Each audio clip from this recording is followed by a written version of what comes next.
Hello, everyone. Good morning or good afternoon from wherever you're joining. Welcome to today's webinar, Securing Government Contractors under CMMC with Phishing-resistant MFA, brought to you by Axiad and Atos. My name is Jessica Pham, and I will be moderating today's discussion with our presenters, Bassam, Al-Khalidi, CEO and co-founder of Axiad, and Vieri, Tenuta, Global Cybersecurity Offerings Manager at Atos. Today, Bassam and Vieri will be providing us with an overview of the cybersecurity landscape and challenges government contractors are currently facing, which includes diving into what you need to know about CMMC 2.0.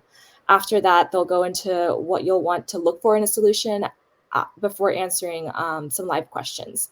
But before we jump in, just a few housekeeping announcements. If you have any questions throughout the talk, please submit them through the questions icon to your right. We will do our best to answer every question, but if we aren't able to get to yours, we will reach out via email. Also, if you experience any technical difficulties throughout the webinar, you can click the support icon in the lower right corner, and Bright Talk team will get you back on track. So finally, the webinar is being recorded and can be watched on demand at any time on Bright Talk or Axiad's website. And with that, I will pass it off to Vieri to get us started.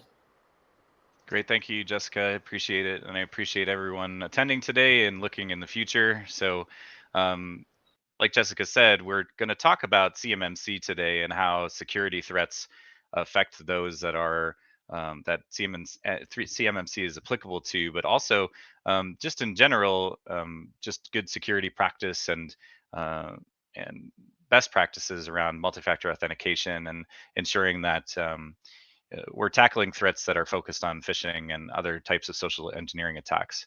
So, as a government contractor in the United States, we talk about various aspects of supply chain and the way that the Department of Defense deals with information. And now that attackers have shifted their focus from large government contractors and military targets, they've moved to lower rung supply chain providers in order to attempt to get into these organizations and then traverse to more valuable targets as that moves on. So David McCown here is a quote that says that it doesn't really matter what you're doing for the Department of Defense. We should all remain vigilant when it comes to cyber threats because we're all vulnerable in some way. And then also we need to have visibility into these threats because attackers are looking for the easiest threat vector in order to get into government information or personal information. So when we talk about threat landscape in different government agencies and government contractors, we talk about how different vulnerabilities exist, of course, whether it's a technical vulnerability like man in the middle, where somebody has taken control of various devices or web application servers or DNS to perform some kind of attack where they're sniffing information or they're able to replay information. This also applies to spoofing from a technical perspective, where if they take over DNS servers or they point routers to different resources in order to gain some kind of advantage over the potential target. And then, of course, from a technical perspective, we look at the soft target, right, which is the humans in the loop. And so phishing and social engineering are often used to gain access to these resources to create beachheads for further attack and traversal across networks, or just to take over specific information from that individual user.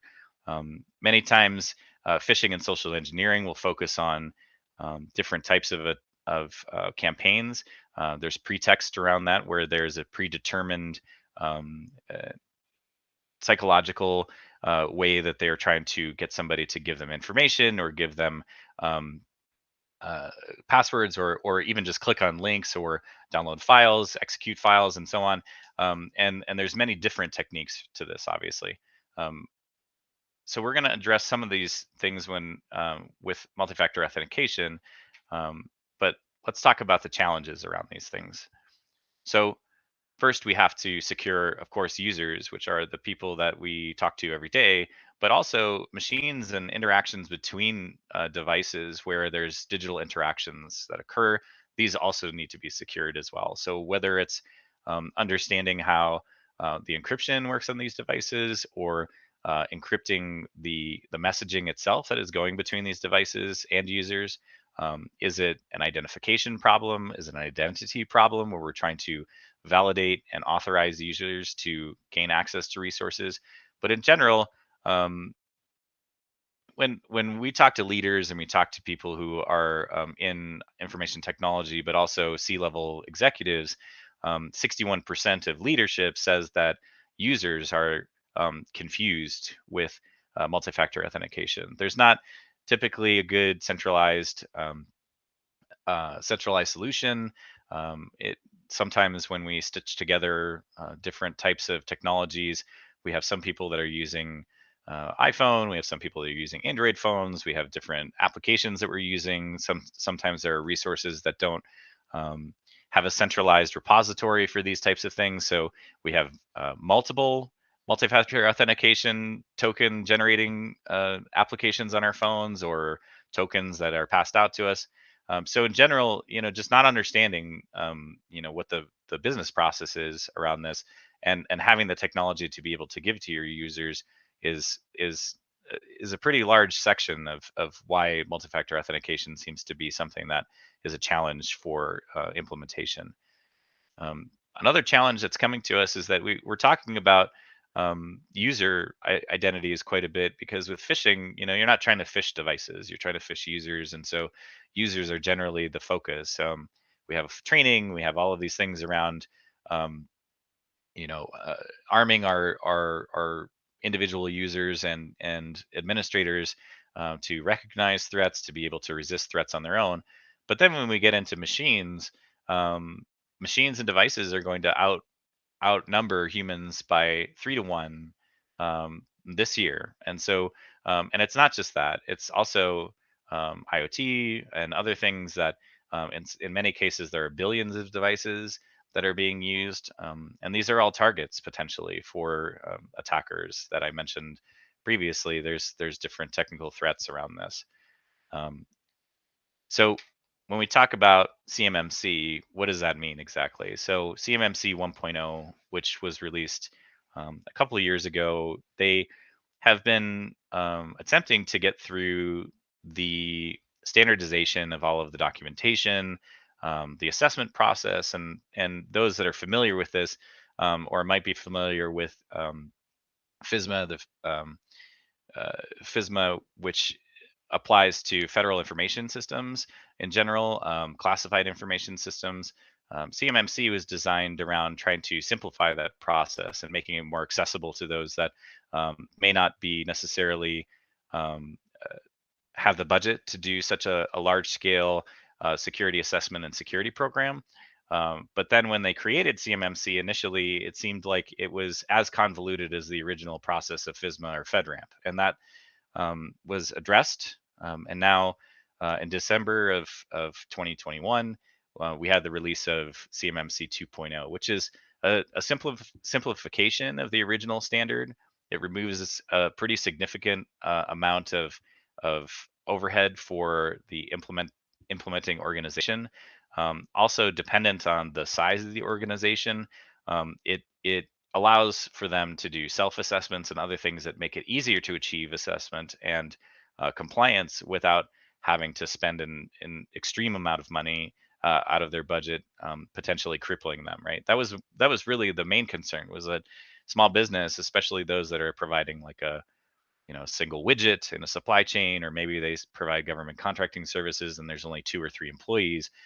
How are 2 or 3 employees supposed to afford a third party assessor to come in and do an assessment on their infrastructure without, and their security program, without significant funding? So CMMC reduced the amount of levels that are required, from 5 to 3. So it simplified that. It removed some controls. But so one of the controls that it did not remove is multi-factor authentication for those that fell into the level 3, or now what is known as level 2, right? That level 2. So authentication controls within CMMC, these are foundational to the compliance. They are part of the information assurance necessity around these particular items.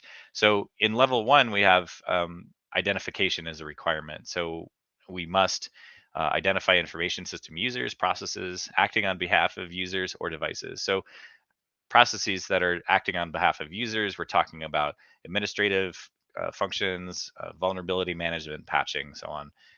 All of these things that are doing processes while we are logged into the machines. These are all processes that are acting as the users. Additionally, we have services that run between um, network resources, servers, cloud resources, web applications, and so on. And so anytime that there are devices that are acting as users or acting in the proxy of users, we have to protect that identity.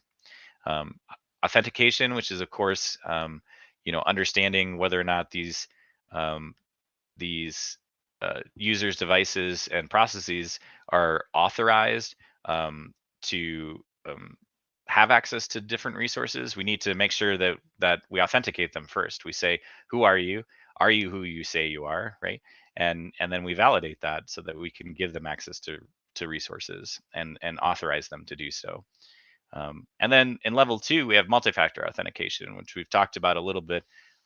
Using a second factor or even 3 factors to get into resources, whether it's smart cards or a PIN or a combination of both, or all of these things that go along with that, biometrics and so on. There's quite a lot of them. But level 2 is a requirement for multi-factor authentication for all of privileged accounts and for network access of non-privileged accounts. Um, with COVID and the displacement of many employees and work from home being more popular for Department of Defense applications, these remote employees are also um, these remote they're also required to comply with this multi-factor authentication and have connectivity that is protected by this capability. And then finally, and but not finally, but an additional um, tool that we need to be able to use from our toolbox is something called replay resistant authentication. So having one-time paths where authentication credentials cannot be used to replay certain functions or replay authentication and authorization to have access to different resources in order to prevent uh, the malicious use of those. Um, about 5 years ago to 10 years ago, replay was a very often used technique when doing network penetration testing and also network malicious activity, because Windows machines were highly susceptible to replay. They've since had some enhancements which make it more difficult, but replay is still um, highly prevalent in many different software applications and also network resource access. To watch the full video, click the link below to our Bright Talk channel. For more Axiad content, click subscribe.